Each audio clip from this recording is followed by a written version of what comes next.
Good morning, world. 네, 밤새 일어난 글로벌 뉴스 외신캐스터 정명진 씨 함께합니다. 어서 오세요. 안녕하세요. 우리 미국에는 유명한 나무 없습니까? 트리. 예. 아, 미국의 트리 하면 삼나무. 세코이아인가요? 아, 세코이아 그게 삼나무예요? 네, 삼나무. 레드우드라고 하는데. 직접 본 적도 있어요. 네, 100m 나무의 키라고 하나? 높이가 한 100m. 야, MJ는 미국과 관련해서는 척하면 척이네요. 마치 저같이 키가 180인 저같이 큽니다. 알겠습니다. 뭐 확인할 길이 없으니까 청취자분들이. 네. 자, 첫 소식부터 보겠습니다. 지금 러시아 내무장관의 방북 소식이 있네요.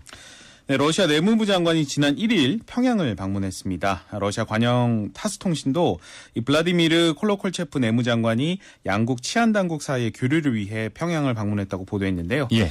하지만 러시아 경찰 등 이 국내 치안을 담당하는 책임자가 방북하면서 김정은 위원장의 러시아 방문이 임박했다는 관측에 무게가 실리고 있습니다. 특히 앞서 김 위원장의 의전 책임자인 김창선 부장이 지난달 6박 7일 동안 러시아를 방문하면서 예. 김정은 위원장의 방문이 4월 중에 이뤄질 가능성이 크다는 관측이 제기되어 왔는데요. 네. 이 콜로콜체프 내무장관은 어제 김영남 상임위원장 또 최부일 인민보안상 등과 회담했는데요. 이 두 나라의 경찰 또 보안기관 친선 강화 등을 논의한 것으로 알려졌습니다. 하지만 이 내무장관의 이번 방북은 김 위원장 방러 준비가 실무 단계에 돌입했음을 보여준다는 해석인데요. 예. 특히 올해는 이 북한과 러시아 우호 조약 70주년이기 때문에 최근 북한에서는 선대로부터 이어져온 북러 친선 관계를 부쩍 강조하고 있고요. 언론에서는 푸틴 대통령의 동정을 비롯한 뭐 러시아의 군사, 외교 현황까지 상세히 전달해서 눈길을 끌고 있습니다. 이런 북한의 동향은 김 위원장이 올해 신년사에서 미국과 협상이 틀어질 경우 이 새로운 길을 모색할 수 있다 이렇게 공언한 것과 맞물려서 주목되는 부분입니다. 예, 이 와중에 지금 북한의 항구에서는 석탄을 선적하는 정황이 포착됐다면서요? 네, 미국의 이 북한 전문 매체인 38노스의 보도입니다. 북한이 유엔 안보리 제재에도 불구하고 남포항과 나진항 등을 통해서 석탄 선적 활동을 계속하고 있다는 내용입니다. 예. 38노스는 지난 2월 8일 북한 함경북도 나진항을 촬영한 위성 사진도 함께 공개했는데요. 유엔 제재 이후 화물선 운항이 줄었는데 부두에서 석탄 적재가 계속 이루어지는 것은 이 북한이 석탄을 중국이나 러시아로 불법 수출하고 있다는 가능성을 보여준다고 지적했습니다. 예. 이 가운데 북한 선박에 석유 제품을 불법으로 환적했다는 의심을 받고 있는 한국 국적 선박이 지난 반년 가까이 부산항에 억류 중인 것으로 확인됐는데요. 이 한국 국적 선박이 안보리 대북 제재 결의를 위반한 혐의로 출항이 보류된 것은 이번이 처음입니다. 예. 자, 관련 영어 표현 살펴볼까요? Catch someone red-handed. Catch someone red-handed. 네, red-handed. 그러니까 손이 빨개진 사람을 잡았다. 뭐 고무장갑이에요? 뭐예요? 아, 손에 피 묻은 사람. 아유. 범인을 잡았다는 아침부터. 거죠. 네. 그래서 우리말로 딱 걸렸다. 뭐 현행범으로 체포되다 이런 의미고요. 전에 또 비슷한 표현을 다룬 적이 있는데 예. You got busted. 하면 아하. 딱 걸렸다.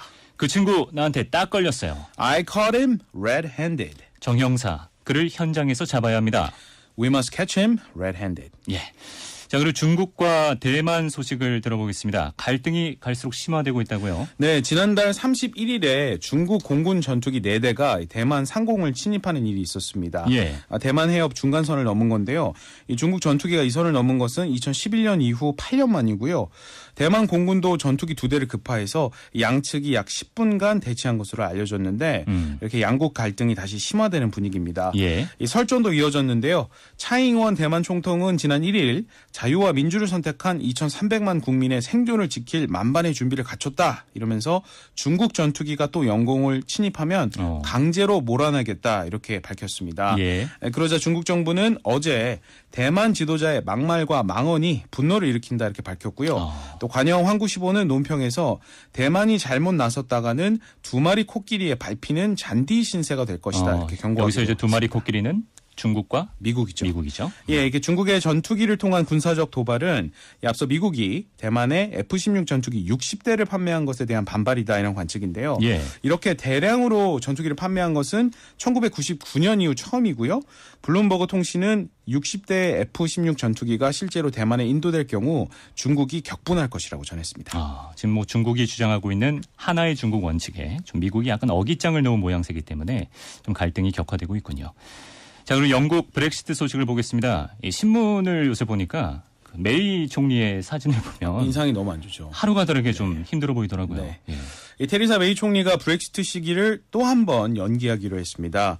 당초 3월 29일에서 한 차례 연기가 돼서 4월 12일로 미뤄진 것을 또 늦추겠다는 건데요.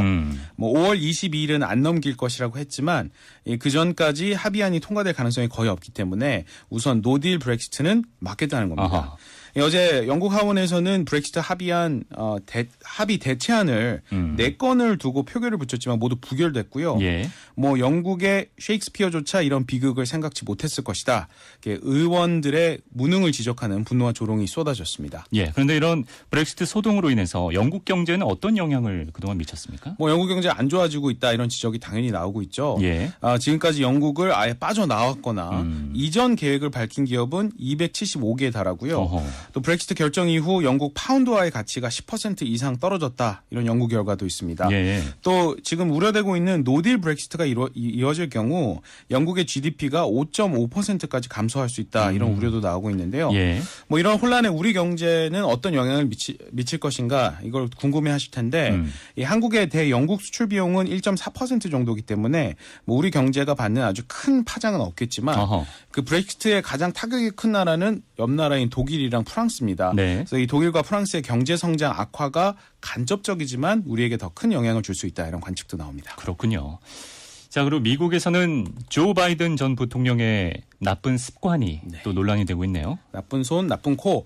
이 오바마 대통령 시절 부통령으로 바락 오바마 못지않은 인기를 누렸던 이 조 바이든 전 부통령이 최근 여성들에 대한 이 부적절한 신체 접촉 논란으로 곤혹을 치르고 있습니다. 예. 지금까지 2명의 여성이 성추행을 당했다는 주장을 하고 있는데요. 어제 CNN 방송에서 이 피해 여성의 증언 내용을 준비했습니다. 이거 들어보시면 hands on my shoulders, smell my hair, and kiss 뭐 이런 단어가 나옵니다. 들어보시죠. I feel Joe Biden put his hands on my shoulders, get up very close to me from behind, smell my hair, and then plant a slow kiss on the top of my head. 어허. 네. 내용이 짐작은 갑니다만 해석을 예. 해주신다면. 폭로 내용을 보면 바이든 전 부통령이 그 여성의 뒤쪽으로 아주 가까이 와서 어깨에 손을 얹고 머리카락에 냄새를 맡은 다음 그 뒤통수에 아주 천천히 키스를 했다 이런 내용입니다. 아니, 남의 머리카락 냄새 맡는 사람들은 왜 맡는 거예요? 혹시 알아요, MJ? 저는 뭐 전혀 모르겠는데 왜 저한테 물어보시죠? 예. 예, 이 실제로 미국 언론들이 지금 바이든 부통령이 과거에 여러 공적인 행사에서 오픈된 장소에서 여성들과 아주 스스럼 없이 스킨십하는 모습을 보도하고 있는데요. 그 유튜브에서 creepy Joe Biden, 그러니까 징그러운 조 바이든 이렇게 검색을 하시면 또 그런 장면만 모아놓은 동영상이 있습니다. 조회수가 수백만이고요. 그 정도로. 예, 이 바이든 부통령 측은 오랜 세월 수많은 악수와 포옹으로 자신의 지지와 또 위로의 표현을 해왔지만 단 한 번도 부적절하게 행동했다고 생각하지 않는다고 밝혔고요. 성적 의도는 없었다는 주장이죠. 또 실제로 주변에서는 뭐 다정한 할아버지일 뿐이다 이런 동정론도 나오고 있는데요. 예. 하지만 이 시대가 변했다는 지적과 함께 또 내년 대선을 앞두고 민주당 측의 대권 1위 후보로 꼽히는 이 조 바이든 전 부통령이 공식 출마를 하기도 전에 큰 타격을 입게 됐다는 관측입니다. 예, 뭐 미투 운동도 있었고 사회적 분위기가 좀 바뀌었기 때문에 민감하게 여론이 받아들이고 있군요. 2020 대선에 또 어떤 영향을 미칠지도 지켜봐야겠습니다. 자, 그리고 미국의 프랜차이즈 햄버거 버거킹에서 채식 햄버거를 출시했다고요? 네, 지금까지 이런 햄버거는 없었다. 이것은 채소인가 고기인가. 미국의 버거킹이 채식주의자들을 위한 식물성 햄버거를 정식으로 출시해서 화제입니다. 예. Impossible Burger, 그러니까 불가능한 버거라는 이름으로 불리는데 네. 기존에 뭐 콩으로 만든 모양만 비슷한 햄버거가 아니고요. 연구실에서 실제로 이 인공적인 고기 세포를 만들어 가지고 인공 햄버거 패티를 사용하고 있습니다. 네. 실제 고기 패티와 맛이 뭐 구분이 안 될 정도가 아니고 정말 맛있는 고기 맛이 난다고 하는데요. 그러니까 우리 흔히 말하는 콩고기 수준이 아니라 더 정교하게. 드셔보셨어요? 예, 먹어봤어요. 그거는 먹는 순간 배신감이 약간의 차이가 느껴지죠. 근데 왜 이런 제품을 만드느냐? 전 세계적으로 채식 인구가 늘고 있기 때문인데 육류 소비로 생기는 어떤 잔인한 동물 도축이나 환경 오염을 반대하는 사람들이 점점 채식을 선택하고 있고요. 이렇게 실제로 고기를 사용하진 않지만 그 맛과 영양을 원하는 소비자들의 수요가 점점 늘고 있다고 합니다. 창업 시장에서 식물성 고기 개발에 대한 투자가 늘고 있는데 뭐 구글 같은 대기업도 투자를 했고 마이크로소프트 창업자인 빌 게이츠부터 영화 배우죠. 레오나르도 디캐프리오. 디캐프리오. 네, 디캐프리오 같은 인물들도 투자에 나섰다고 합니다. 예, 뭐 아직 우리나라에서는 채식하시는 분들이 편하게 밥 먹기가 어려운 게 그렇죠. 사실인데 우리나라에도 도입이 될지 좀 지켜봐야 되겠습니다. 네, MJ, 우리가 좀 밥을 먹을 때 좀 음식을 가리는 사람 어떻게 표현할 수 있을까요?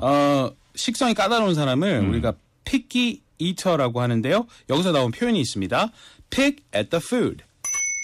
Pick at the food. 네, 아까 picky 하면은 P-I-C-K-Y 하면 까다롭다. 예. 그래서 똑같이 P-I-C-K, pick at the food 하면 음식에 까다롭다, 뭐 깨작깨작거리다. 깨작깨작. 네, 이런 말이고요.